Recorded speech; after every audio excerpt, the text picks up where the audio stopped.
Ah, yes, it's the parable of the rich farmer.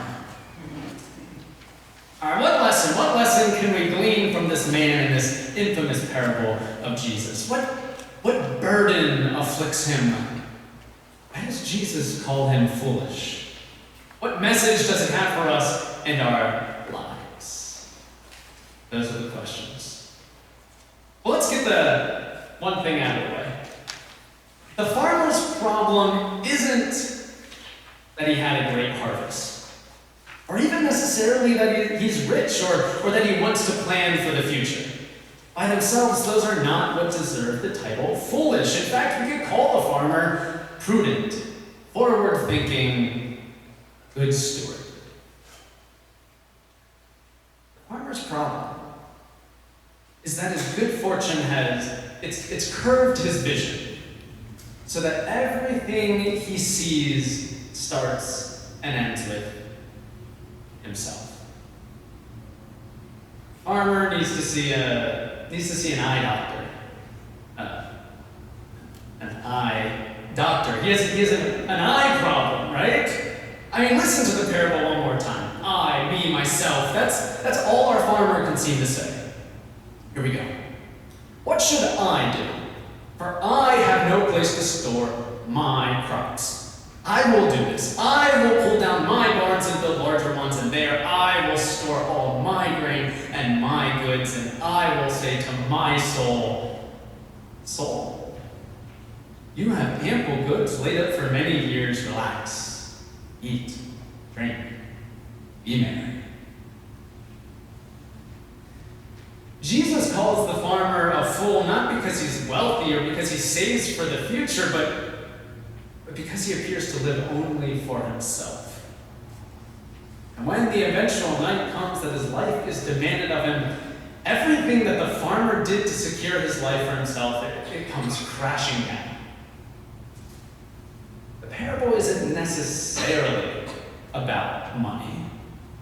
It's about calling out a false promise, a false bill of goods. Martin Luther loved to harp on this I condition that we all have. He used a little Latin phrase which he borrowed from St. Augustine. It's this: incurvatus in se. It literally means curved in on oneself.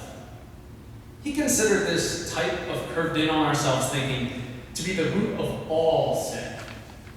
Brazen self-idolatry. Because what, after all, was Luther's main theological sticking point? I'm not the one who can save myself by what I do. The false bill of goods is that we can save ourselves.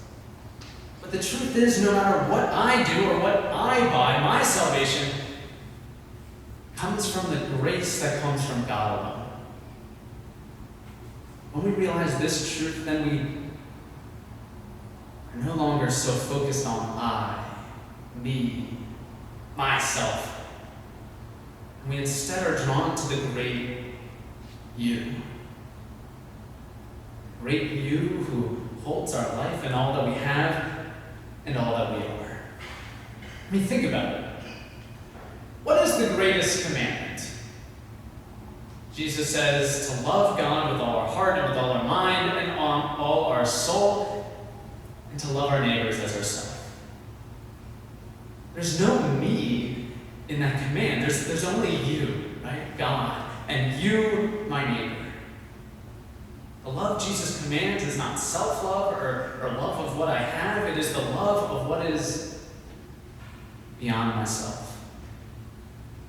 The farmer's man has produced abundantly, yet he expresses no sense of love and gratitude to God or to the people around him who have helped him plant and harvest or build those barns.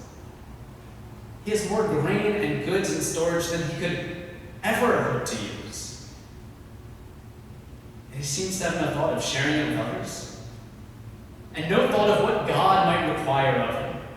He's blind to the fact that his life is not his own to secure, that his life belongs to God, and that God can demand it back at any time. Okay, I think we ragged on the farmer long enough. What about us?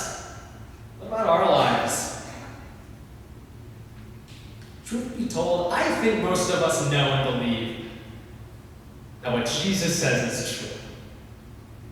We know, we all know the sayings, right? Money can't buy happiness. Or if we've listened to the Beatles, right? Can't buy me love either. The thing is, even though I think we all know this, all of us struggle to live it out. This weekend, it's actually yesterday, was our 5-year wedding anniversary. And what are anniversaries but a good time to look back at the past, right? At where you've been. The good and maybe sometimes the bad too. Well, here's a little story that captures both. It was I guess it would be exactly 5 years ago tomorrow. You see, we got married on August 2nd in Pennsylvania and then drove out on August 4th out here to settle into our new home in Oak Park. We had just graduated from seminary, I was about to start an internship, and Kendra had started her position at First Congregational Church of Glen Ellen. We loved our Oak Park apartment. It was one of those 3-story, 6-unit apartment buildings from the early 20th century. Big rooms, beautiful hardwood floors, crown molding, and those steam heaters, right? That clang and bang on cold winter nights. But there was a problem. And it wasn't the heaters. Remember, it was August, it was summer. We hadn't turned those on yet.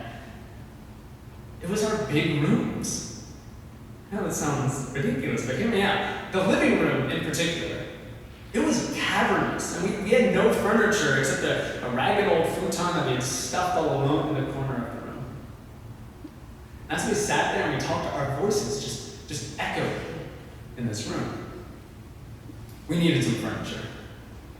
So we went shopping at one of those Tom Price outlets.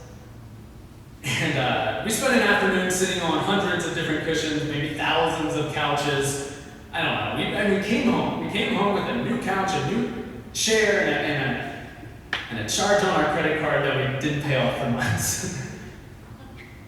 We put them in our living room, hopeful that we could turn that cavern into something that resembled a home. Long story short, or I don't know, short story shorter, it didn't. Our voices still echoed, but instead of sitting on a thrift shop futon, I was sitting on a couple $1,000s of fabric stuffing and pillows. And that night, I was in a mood. Not a good one. I was angry as we made dinner. I was angry as I brushed my teeth. I was angry as I went to bed. Kendra finally couldn't take it anymore. She said, "What? What is it? What is wrong?" I said, "It's everything. It's everything we have, and it's all the things we don't have. It's the student loans, it's the salary that I don't make, it's the car we just bought that has this stupid rattle in it. It's the dumb couch that we couldn't afford it, it's the honeymoon we didn't take." In a very calm voice, Kendra asked me in words that I'll never forget. She says, "What do you want?" "No, really, what do you want? Vacation? A honeymoon? Let's go. We can go right now. Different car? Let's trade that one in. Skis? Baseball tickets? Pay off your loans quicker? Whatever it is, we can get it or do it. We'll make it happen." I knew she meant it. I said nothing. I don't really want any of those things. And I didn't. I thought I did. In my mind, I was picturing what I thought would be a better, more secure life. But when it became a reality, when Kendra looked me in my eyes and told me that we could have them, I realized that I didn't really want them. They weren't the reason we got married. They wouldn't make me happy. All of a sudden, that anger and frustration seemed to melt away. So what changed? It's not like it was a cure. Well, I still have my moments for sure, but in that moment, what changed? I was heard. Kendra heard my need. In that moment, her words let me know that while I was so caught up in me, right, in my own internal doubts of not being enough or having enough, she was thinking about me. While I was overwhelmed with thoughts of what I had and what I didn't have, my thoughts about myself, I didn't stop to think about her, about us.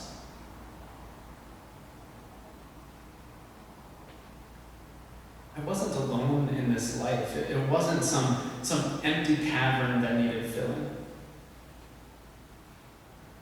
We had each other. We had God. We still do. Getting beyond ourselves, our own self-evaluations of what we have or don't have, our own sense of security or insecurity, our confidence in saving ourselves, or our desire to make that a reality, whatever we can imagine. Getting beyond that's what Jesus is calling the farmer to do, and us to do as well. In his book, it's called Dogma and Preaching, by the theologian Cardinal Ratzinger, but you may know him better as the former Pope, right? Pope Benedict. He's a great theologian before he ever became Pope. He was trying to come up with a way to distinguish what makes humans so unique among all of God's creatures. And he settled on this. He said, humans are willed by God in a specific way, not merely as a being that is there. In other words, not just a creature that exists for ourselves and our own self-interest and survival. We're beings who know God. Not only as a construct that God thought of, but as a creature that can think about God in return. That's what makes us unique. In other words, humans created us with the ability to think about more than just ourselves and our basic needs of survival.